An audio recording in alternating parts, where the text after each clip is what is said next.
हो गया सर। देखिए आप पढ़ेंगे पारिस्थितिक तंत्र या परितंत्र, पारिस्थितिक तंत्र या परितंत्र, इसी को बोलेंगे इकोसिस्टम। क्या बोलेंगे अंग्रेजी में? इकोसिस्टम। देखिए जब पूछेगा पारिस्थितिक तंत्र के घटक कौन कौन से हैं, पारिस्थितिक तंत्र के घटक दो हैं, जैविक घटक और अजैविक घटक। जैविक घटक मतलब जिसमें प्राण हो, जैविक घटक मतलब प्राण मतलब सजीव जीव, सजीव।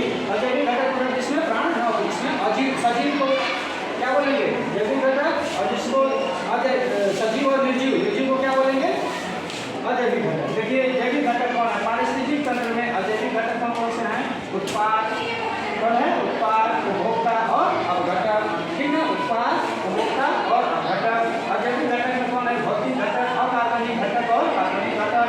फिर उसी प्रकार से जब घटक पूछेगा, पारिस्थितिक तंत्र का घटक पूछेगा तो हम लोग क्या जैविक घटक, अजैविक घटक। घटक कितने प्रकार का होता है? दो, जैविक घटक और अजैविक घटक। और जब प्रकार पूछेगा पारिस्थितिक तंत्र कितने प्रकार के हैं? दो प्रकार की है, प्राकृतिक पारिस्थितिक तंत्र, पारिस्थितिक प्राकृतिक पारितंत्र और कृत्रिम पारितंत्र। प्राकृतिक पारितंत्र का, प्राकृतिक पारितंत्र का उदाहरण क्या है? जैसे वन हो गया, जैसे वन, तालाब, झील, लिया ना, वन, तालाब और झील आदि। फिर उसी प्रकार से कृत्रिम पारितंत्र का उदाहरण कौन कौन समझ जाएगा? बगीचा और खेत। कृत्रिम मतलब हम लोग जो बनाते हैं, कृत्रिम मतलब जो हम लोग बनाते हैं। ठीक है, तो देखिए पारिस्थितिक तंत्र का, पारिस्थितिक तंत्र का प्रकार कितने प्रकार का हो गया? दो प्रकार, प्राकृतिक पारितंत्र और कृत्रिम पारितंत्र। ठीक ना, उसका उदाहरण कोई पूछ देगा खेत क्या है, प्राकृतिक है कि कृत्रिम? खेत क्या है? कृत्रिम। कैसा है? कृत्रिम। और तालाब कैसा है? जिसको हम लोग नहीं बना सकते वो प्राकृतिक है, जिसको हम लोग बना लेते हैं वो कृत्रिम है। ठीक ना, अब देखिए इसको हम लोग पढ़ेंगे एक एक को। उत्पादक किसे कहेंगे? उत्पादक क्या होते हैं? देखिए उत्पादक, उत्पादक किसे कहेंगे? देखिए जिसमें प्रकाश संश्लेषण की क्रिया होती है, वे अपना भोजन स्वयं बना लेते हैं। ठीक ना, उत्पादक वे होते हैं जो उसमें प्रकाश संश्लेषण की क्रिया होती है और अपना भोजन स्वयं बना लेते हैं, वो उनको क्या कहेंगे? उत्पाद कहेंगे। क्या कहेंगे? उत्पाद। उत्पादक या उत्पाद क्या बोलेंगे? उत्पादक। क्या बोलेंगे? क्या बोलेंगे? उत्पादक। ठीक ना, पेड़ पौधे, शैवाल और हरे घास, पेड़ पौधे भी अपना भोजन बना लेते हैं। शैवाल मतलब काई, शैवाल मतलब काई। ठीक ना, और घास मतलब जानी रहे ये अपना स्वयं भोजन बना लेते हैं, इनके पास प्रकाश संश्लेषण करने की क्षमता होती है। अब देखिए उपभोक्ता, उपभोक्ता कितने प्रकार के होते हैं? तीन प्रकार, प्राथमिक उपभोक्ता, द्वितीयक उपभोक्ता और तृतीयक उपभोक्ता। तृतीयक उपभोक्ता को उच्च मांसाहारी जीव आते हैं, उच्च श्रेणी के जीव आएंगे। देखिए प्राथमिक उपभोक्ता वे उपभोक्ता होते हैं, प्राथमिक उपभोक्ता वे उपभोक्ता होते हैं जो क्या करते हैं? उत्पाद को खाकर, उत्पाद को खाकर अपना जीवन यापन करते हैं। ऐसे जीवों को क्या कहेंगे? प्राथमिक उपभोक्ता। क्या बोलेंगे? प्राथमिक उपभोक्ता। जैसे गाय हो गई, भैंस हो गया, भेड़ हो गई, बकरी हो गई और हाथी हो गया। क्योंकि ये लोग क्या करते हैं? पेड़ पौधों की पत्तियां, घास खाकर अपना जीवन यापन करते हैं। इनको गाय को कहीं मछली दे दो बना के बढ़िया मसालेदार तो नहीं खाएगी, खाएगी कहीं हमारे लायक ये भोजन नहीं है, मुर्गा बना के दे दोगे तो नहीं खाएगी, क्योंकि वो शाकाहारी जीव है। किसका आती है? शाकाहारी। शाकाहारी प्राथमिक उपभोक्ता को क्या कहेंगे? शाकाहारी। क्या बोलेंगे? शाकाहारी। अब देखिए द्वितीयक उपभोक्ता, द्वितीयक उपभोक्ता क्या होते हैं? जो जीव, द्वितीयक उपभोक्ता के जो जीव होते हैं, प्राथमिक उपभोक्ताओं को जो इसमें ये जीव हैं जिनको खाकर अपना जीवन यापन करेंगे, उसको क्या बोलेंगे? द्वितीयक उपभोक्ता। क्या बोलेंगे? द्वितीयक उपभोक्ता। लिखने के बजाय सुनिए इधर बोर्ड को देखिए। ठीक है, द्वितीयक उपभोक्ता क्या करेंगे? द्वितीयक उपभोक्ता प्राथमिक उपभोक्ता को क्या करेंगे? खाकर अपना जीवन यापन करेंगे। ऐसे जीवों को द्वितीयक उपभोक्ता कहते हैं, जैसे भेड़िया, शेर, चीता आदि। ये देखिए गाय को खा जाता है, भैंस को खा जाता है, हिरण को खा जाता है, शेर, चीता, भेड़िया क्या करता है? खा जाता है। ऐसे उनको क्या मिलता है? भोजन मिल जाता है। ठीक, अब देखिए तृतीयक उपभोक्ता, तृतीयक उपभोक्ता को इसमें रखेंगे उच्च मांसाहारी जीव। ये क्या करेंगे? हमेशा मांस खाकर ही अपना जीवन यापन करेंगे। शेर भूखा मर जाएगा तो मर जाएगा, लेकिन घास नहीं खाएगा। ठीक ना, देखिए उसके शेर आता है, चीता आता है, बाज आता है, बाघ आता है और मोर आता है और आदि। ठीक ना, अब देखिए कोई पूछेगा तृतीयक उपभोक्ता को कौन सा मांसाहारी कहेंगे? उच्च मांसाहारी। कौन सा मांसाहारी कहेंगे? उच्च मांसाहारी। ठीक ना, अब देखिए अब घटक, अब घटक क्या होते हैं? अब घटक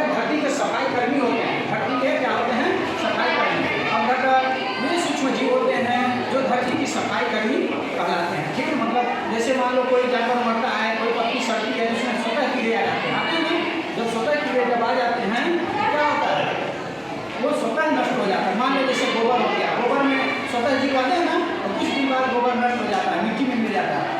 आदमी का लैट्रिन होता है, उसमें भी खा के देखते हो कीड़े आते हैं, उसमें तुरंत खा के उसको नष्ट कर देते हैं, 2-3 दिन में मिट्टी में मिल जाता है ना जी। उसी प्रकार से लकड़ी में भी, लकड़ी को भी खा के क्या कर देते हैं, वो नष्ट हो जाता है। ठीक है, लकड़ी क्या हो जाती है, नष्ट हो जाती है, उसमें भी सूक्ष्म जीव आ जाते हैं, आते हैं नहीं आते हैं। अब देखिए स्वतः जीव, अब घटक किसे कहेंगे, जो अब घटक किसे कहेंगे, ये धरती पे सफाई करने कहलाते हैं और ये स्वतः उत्पन्न होंगे। कैसे होंगे, स्वतः उत्पन्न, स्वतः उत्पन्न होंगे। कैसे होंगे, स्वतः उत्पन्न होंगे। इसमें उदाहरण देखिए, सूक्ष्म जीव कौन आएंगे, सूक्ष्म जीव, कवक, केंचुआ और कीड़े मकोड़े।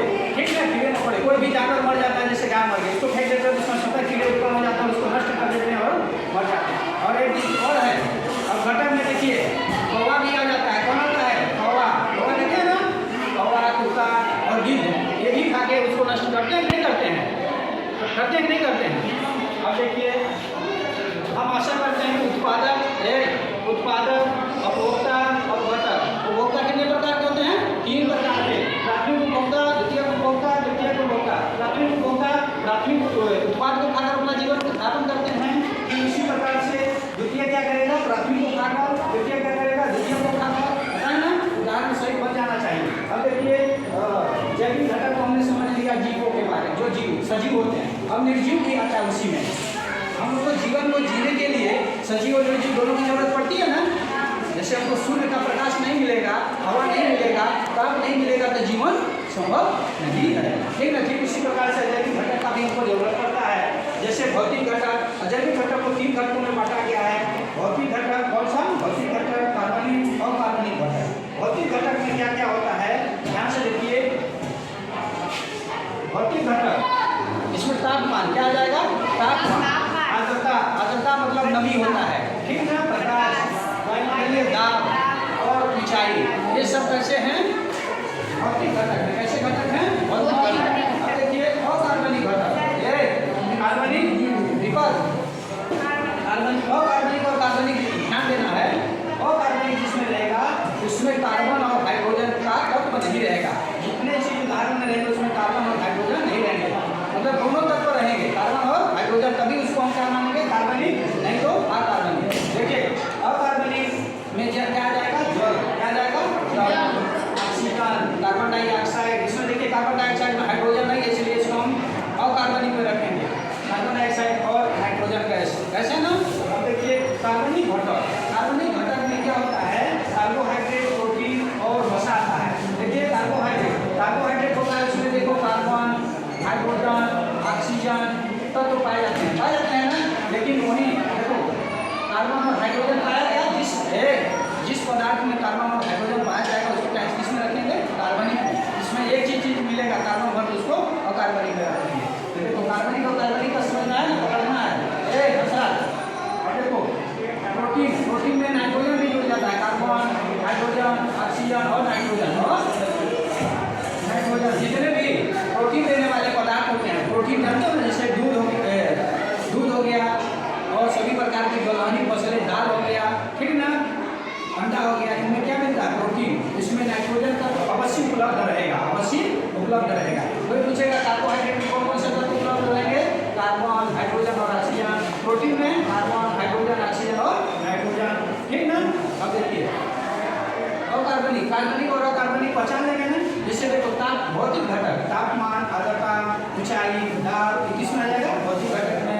अकार्बनिक किसमें आ जाएगा, जल। हम पूछेंगे जल को किसमें रखेंगे, जल को कार्बनिक में रखेंगे, तो अकार्बनिक में जल। देखिए H2O क्या होता है, H2O, इसमें कार्बन है कहीं नहीं है, इसलिए इसमें चला जाएगा। कार्बन डाइऑक्साइड में CO2 है, लेकिन हाइड्रोजन नहीं है, हाइड्रोजन नहीं है। अब देखिए नाइट्रोजन, नाइट्रोजन में हाइड्रोजन और कार्बन है नहीं है, जिसमें दोनों तत्व उपलब्ध करेंगे, कार्बन और हाइड्रोजन, वो किसमें चला जाएगा, इसमें चला जाएगा, कार्बनिक में। जिसमें एक चीज रहेगा वो अकार्बनिक, पहचानना सीख लीजिए। अब देखिए प्राकृतिक परितंत्र, प्राकृतिक परितंत्र और कृत्रिम परितंत्र पकड़िए। अब कोई पूछेगा पारिस्थितिक तंत्र किसे कहते हैं, पारिस्थितिक तंत्र किसे कहते हैं, तो क्या होता है, अभी नहीं हुआ है। देखिए पारिस्थितिक तंत्र या तंत्र जैविक घटक और अजैविक घटक से मिलकर बना तंत्र क्या कहलाएगा, जैविक घटक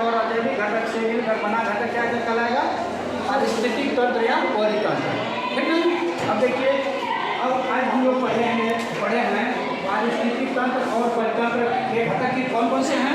घटक कौन कौन से हैं? जैविक घटक और अजैविक घटक। दो है जैविक घटक और अजैविक घटक। प्रकार कितने हैं? प्राकृतिक, परितंत्र और कृत्रिम परितंत्र। प्राकृतिक परितंत्र का उदाहरण वन, तालाब और झील। कृत्रिम परितंत्र का उदाहरण है खेत और बगीचा। खेत और बगीचा। और उत्पादक, उपभोक्ता, अब घटक पढ़ ही लिए हैं, उदाहरण बन जाएगा। कोई पूछेगा उत्पादक किसे कहेंगे, उदाहरण सहित बनाइए। लोग कहेंगे पेड़ पौधे। उत्पादक किसे कहेंगे? वे पेड़ पौधे जो अपना स्वयं प्रकाश संश्लेषण की विधि से अपना भोजन स्वयं बना लेते हैं। इनको क्या कहेंगे? कहते हैं। जैसे पेड़ पौधे, शैवाल और हरे घास आदि। ठीक ना, बन जाएगा ना, कोई दिक्कत? तो देखिए कोई पूछ दिया तालाब कैसा है? प्राकृतिक परितंत्र है कि कृत्रिम? खेत कैसा है? कृत्रिम। वन कैसा है? वन प्राकृतिक। वन कैसा है? प्राकृतिक। वन कैसा है? प्राकृतिक। अब देखिए कोई पूछ दिया जल किसमें आएगा? जैविक घटक में का जैविक घटक में? जल पानी किसमें आएगा? अजैविक घटक में। जब पूछेगा अजैविक घटक में, तीन घटक में, भौतिक घटक, कार्बनिक घटक और कार्बनिक घटक। किसमें आ जाएगा? अकार्बनिक घटक। किसमें आ जाएगा? अकार्बनिक घटक। पूछ लेगा जल कार्बनिक घटक है कि अकार्बनिक घटक है, क्या बताएंगे? अकार्बनिक घटक। कार्बन डाइऑक्साइड गैस किसमें रखेंगे? अकार्बनिक घटक में। प्रोटीन, कार्बोहाइड्रेट, वसा, लिपिड किसमें आएंगे? कार्बनिक घटक में। ठीक है ना। और भौतिक का कोई पूछेगा तो भौतिक घटक तापमान, ऊंचाई, दाब, ठीक ना, किसमें आएगा? प्रकाश, किसमें आएगा? भौतिक घटक में। ठीक ना, तो बन जाएगा ना। और कोई पूछ देगा शेर किसमें आएगा? उच्च मांसाहारी में कि उच्च मांसाहारी? ठीक ना, शेर दोनों में आ सकता है, द्वितीय उपभोक्ता और तृतीय उपभोक्ता में। लेकिन प्राथमिक उपभोक्ता में सभी कैसे जीव रहेंगे? शाकाहारी जीव रहेंगे। कैसे जीव रहेंगे? शाकाहारी जीव। ठीक ना, बस काफी है, बन जाएगा। ठीक, धन्यवाद।